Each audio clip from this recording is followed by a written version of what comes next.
Think of a scenario like a triplet with your worst movement in there and then your two favorite. You just get this opportunity to once again realize what fitness is, and you just get into the pocket anyways, and you get after it, and you realize that your ability has improved, and that maybe, if you hate muscle ups and you think that if there's ever rowing with it that you can't do them, maybe that's not the case anymore. Maybe you get to improve.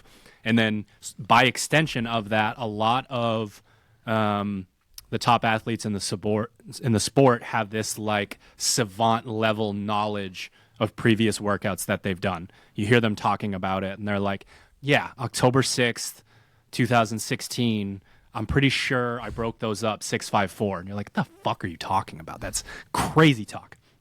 But if that is a common trait at the highest level, then that tells us that they are the type of person that is creating proof over a super long period of time of how confident they should be, and then having the ability to go call upon that proof. That's what we're trying to do as remote coaches. We are trying to trick you into doing all of the things that you said you couldn't do. You do really well because they're hidden and there's nuance and there's variance. And then we go, yeah, okay, I know it was announced and I know it's stressful and, adrenaline can be poison or fuel, but you already did it. It already happened. You know why they know that? Because they pay attention to the shit that matters. They're not worried about what their time was at the end of the workout. They were worried about like, hey, when I have 15 muscle ups, I'm going to go 9-3-3 or 8-4-3, whatever that is. That they're paying attention to things that actually matter. So, I find the athletes that do that, they might not know what their Metcon score was. They might have an idea, but they're paying attention to stuff that actually is important. What their Echo Bike wattage was, what their muscle sets were. That's the difference in like the training and testing mindset that we talk so often about. It's like that athlete, going back to my point of kind of like the anxiety of the unknown. It's like, okay, muscle ups, like 15 reps, like how do you do it?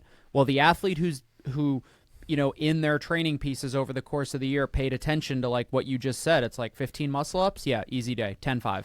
Like done. Nope. That's actually 6-5-4 for me with about 30 seconds of rest in between because I remember doing it on this day, or I remember doing something similar. I took notes. Let me go back into my athlete log.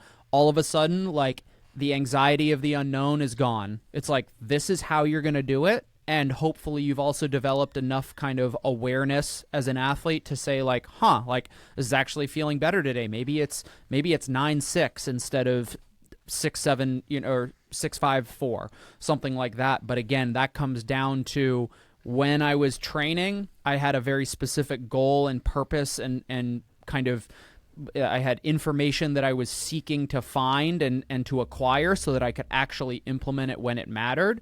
And that athlete who, essentially was able to turn off the external noise, like Sherb said, or Drew, I don't remember which one of you said it, but like, no, didn't matter that I didn't win the Metcon, like, but guess who's winning now? Because I know exactly how I'm going to break up those muscle ups. And when you get there, you're nervous because you don't fucking know how you're going to feel, and you're going to go conservative, and you're going to do 5 sets of 3 with 6 hours of rest and a chalk break in between.